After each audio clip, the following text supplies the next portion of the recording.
ചെയ്തത് മഹാദേവൻ. അതെന്താ അതിന് പ്രമാണം എന്ന് പറയുന്നത് വെച്ചാൽ മഹാദേവൻ എണീക്കേണ്ട ആവശ്യമൊന്നുമില്ല. എന്താ കാരണം അറിയോ? ഗുരവേ സർവലോകാനാം ഭിഷജേ ഭവരോഗിണാം നിധയേ സർവവിദ്യാനാം ദക്ഷിണാമൂർത്തയേ നമ. ലോകത്തിന്റെ ഗുരുനാഥനാണ് മഹാദേവൻ, അങ്ങനെ പറയാം. കൈലാസ പർവ്വതത്തിൽ ഇരുന്നിട്ട് ഭാരതഭൂമിയെ പരിപാലിക്കുന്ന, നമുക്ക് എല്ലാവർക്കും അറിവ് പഠിപ്പിച്ചു തരുന്ന ദക്ഷിണാമൂർത്തി എന്ന് പറഞ്ഞാൽ ഗുരുസ്ഥാനാണ്, ടീച്ചറാണ്, അങ്ങനെ പറയാം. ടീച്ചർ എന്ന് പറഞ്ഞാൽ അറിവ് പകരുന്ന ഗുരുനാഥനാണ് ദക്ഷിണാമൂർത്തി. മഹാദേവന് പല പല ഭാവങ്ങളുണ്ട്. അതിലൊരു ഭാവമാണ് ദക്ഷിണാമൂർത്തിയായിട്ടുള്ള അഘോരൻ, മൃത്യുഞ്ജയൻ എന്നൊക്കെ പറഞ്ഞ ഒരുപാട് ഭാവമുണ്ട് മഹാദേവന്. അതിലൊരു ഭാവമാണ് ദക്ഷിണാമൂർത്തി എന്ന് പറഞ്ഞാൽ ശിഷ്യന്മാർക്ക് ഗുരുനാഥൻ ഉപദേശം പഠിപ്പിച്ചു കൊടുക്കുന്ന ഒരു ഭാവം മഹാദേവന്റെ. അപ്പൊ മഹാദേവൻ എന്ന് പറഞ്ഞാൽ ലോക ഗുരുനാഥനാണ്.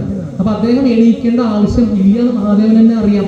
അതൊരു കാരണം. പിന്നെ സംഹാരമൂർത്തിയാണ്, ദേവദേവനാണ്. എല്ലാ ദേവന്മാരെക്കാളും ഒരു സ്ഥാനം മുകളിലാണ് മഹാദേവന്. മഹാദേവനെ സങ്കല്പിച്ച് ചെയ്യാത്ത ഒരു പൂജയും അതിന്റെ ഫലത്തിൽ എത്തില്ല, 100% ഉറപ്പാണ്. അപ്പൊ നമ്മളിപ്പോ ഗുരുവായൂരപ്പന് നമ്മളെ വീട്ടില് എന്തെങ്കിലും ഒരു പായസോ എന്തെങ്കിലും നമ്മൾ വിശേഷത്തിൽ ഉണ്ടാക്കാറില്ലേ? എന്തെങ്കിലും പിറന്നാളിനൊക്കെ പായസം വെക്കുകയൊക്കെ ചെയ്യാറില്ലേ?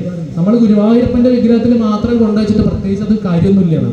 മഹാദേവൻ ആദ്യം അവിടെ വെക്കണം എന്നാണ്. കാരണം എന്താ? ഇതാ ഞാൻ പറഞ്ഞത്, ലോകത്തിന്റെ അച്ഛനാണ്, ലോകത്തിന്റെ ഗുരുനാഥനാണ്. ജഗതപിതരവും വന്ദേ പാർവതീ പരമേശ്വരവും, അങ്ങനെ പറയാം. ലോകത്തിന്റെ അച്ഛനാണ് മഹാദേവൻ, ലോകത്തിന്റെ അമ്മയാണ് പാർവതീ ദേവി. ലോകത്തിന്റെ എന്താ പറഞ്ഞത് കേട്ടോ, ഹിന്ദുവിന്റെ എന്നൊന്നും പറഞ്ഞിട്ടില്ല അവിടെ.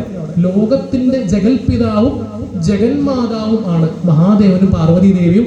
അതുകൊണ്ടാണ് മഹാദേവൻ എണീക്കാതിരിക്കാനുള്ള കാരണമെന്ന് മഹാദേവൻ അറിയാം.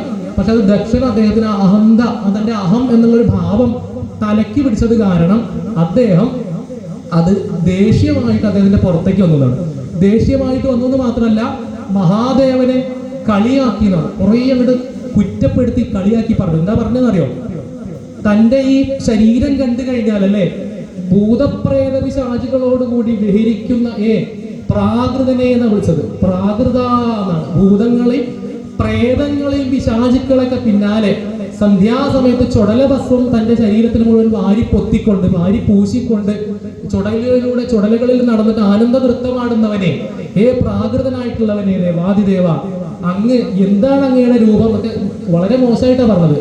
എന്താണ് നിന്റെ രൂപം? ഇങ്ങനെ കണ്ടാൽ തന്നെ അറപ്പ് തോന്നുന്നുവല്ലോ നിന്നെ കണ്ടാൽ.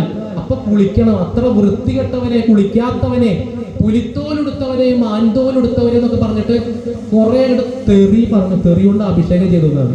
പക്ഷെ എന്താ അതിന്റെ ഉദ്ദേശം എന്നറിയോ? ഞാൻ നേരത്തെ പറഞ്ഞേ, സമാധി ഭാഷ എന്ന് പറഞ്ഞ സംഗതി